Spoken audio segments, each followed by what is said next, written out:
The first time he did it, it was so nice, he decided he had to do it twice. Anthony Joshua, now two-time champion of the... I'm sorry, I pinched your line there. How did it feel waking up this morning as two-time world champion? Feels good.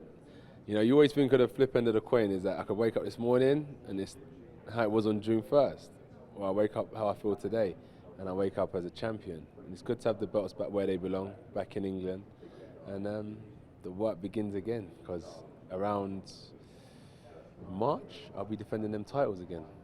We'll get to that in a little while, but first of all, performance itself, you must have been absolutely delighted with. Were you at all surprised that you were able to pull the game plan off as well as that? You do surprise yourself. It does take a lot of effort, a lot of concentration, but I think, you know, the training team believed in me, they put a lot of time and effort into me, and I just had to go out there and do what I knew I could do, because I was doing it time and time again in the gym, and it paid off. You know, concentration was the key in that fight. That was the main thing. The strategy was one thing, but you never know what the guy's going to bring. So I just had to concentrate on the job at hand and make sure I had my hands raised at the end. You took so much criticism after that first fight. People said he should retire, he's a hype job, etc. He should leave his trainer, Rob McCracken, and all that stuff. Did that affect you? Did that hurt you, or did it just drive you? It drives me as well. I think I deserve it as well. You know, when I'm speaking to you guys, I'm speaking to people around the world promoting boxing, Eddie's promoting me, and then I take a loss. Of course people are going to say these things. You've got to respect it. You've got to take the good with the bad. But at the same time, I know I belong here. So if anyone does say anything negative, I know that not to worry. I'm definitely going to get myself back on the pedestal. I had a little blip in my career, but as I always said, I know I belong at championship level. And I just prove it to myself. That's the main thing, proving it to myself, proving it to my team. And on to the next. Here we go again. As I said, I'm already focusing on my next fight. How much credit do you give Rob McCracken for coming up with the right game plan for the right man? Because you've had a bit of criticism for maybe not engaging as much as some people would like to see you doing. But at the end of the day, you won the fight by getting the right plan. You got the shots off and you got out of the way.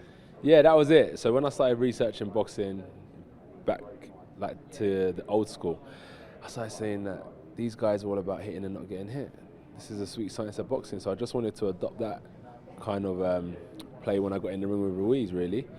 So I could have gone in there and I could have gone for the knockout, but I just thought, you know what, when I'm used to doing something one way for my whole career, why not try another way? I had nothing to lose yesterday, I had everything to gain, so I thought I'd just try something completely different. I knew I could do it. I moved around that ring non-stop. I was on my toes, dancing. And that's the true art of boxing, I think. Like the greats like Larry Holmes, Riddick Bowe, these great guys that use their jab, Tommy Hearns.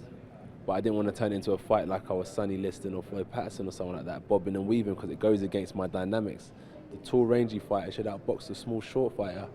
So I had to stick to my game plan, and as I said, just be disciplined. Speaking of discipline, Andy Ruiz admitted afterwards that he probably hadn't had the discipline he should have done. He put the weight on, he said he'd been partying too hard. Does that kind of ring with you in the sense that when you are champion, that brings with it a whole different set of circumstances that you've got to live with? Yeah, and do you know what? That's the great thing I'm going through right now is experiences. And I'm learning on my job, do you know what I mean? I've had my own issues, but I don't talk about them, I don't complain. There's some fights that I've been in that could have gone either way. Do you know what I mean? Due to lifestyle and stuff like that, but I pull through. So some people are just built for this and some people aren't. But the main thing is that the belts are back where they're rightful owner. They're back at home. And I'm going to keep myself dedicated because I know the pitfalls and the downfall of what we call success. With that in mind then, and the fact that you always tell us that you're still learning, you're still growing, you've got this appreciation for the sweet science now, how much more are we going to get from you? How much more are you going to develop now, do you think? Develop is good. I've got that passion to learn again, do you know what I mean? So rather than being like stagnant and just going through it, hitting the bag, hitting the pad, sparring and just doing it to get through it, I'm doing it with purpose. I'm doing it to align my energy, I'm doing it to align the frequency of victory. So I don't know what you're going to see, but you're definitely going to see a win come my next fight, because I'm already planning and strategizing my next training camp and how I'm going to perfect it and get it better from the last one. That's the big question next then, isn't it? Who is next? Kubrat Pulev, possibly the man who will be the mandatory for one of your belts, maybe Alexander Usyk. Do you have any sort of a preference? Anyone can get it. You know, the resume shows you that, but I feel like I'll be keen to handle my mandatories because the current WBC champion is fighting with Tyson Fury. So good luck to them both, man. That's another exciting fight for the division. And then in the meantime, I'll handle my mandatories, which I have to do, or I'm going to vacate a belt.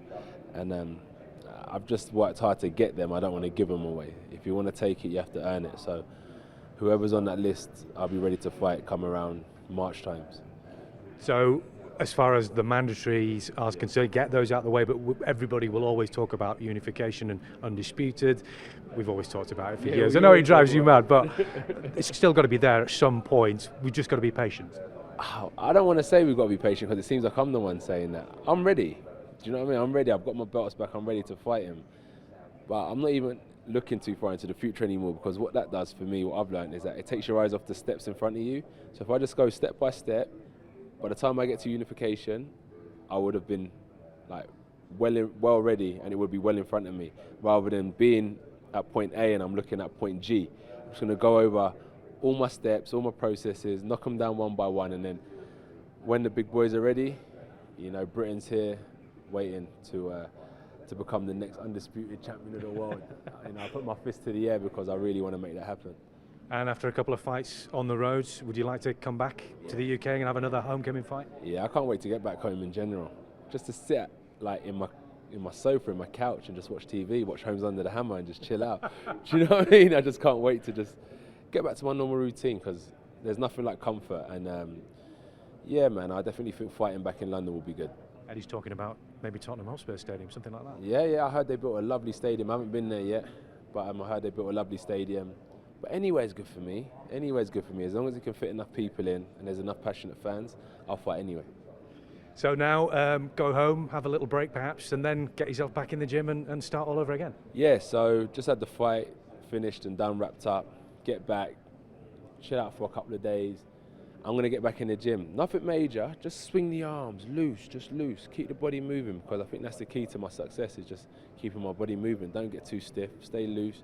So I'm ready for this next fight, because it's one that I have to win. If we're talking about undisputed, if we're talking about Tottenham stadiums and stuff like that, these are fights I have to win. So little break, nothing too much, and then back to work. Well, AJ, many congratulations on becoming two-time champion of the world. It's been brilliant working with you, as always. We look forward to seeing you again in the future.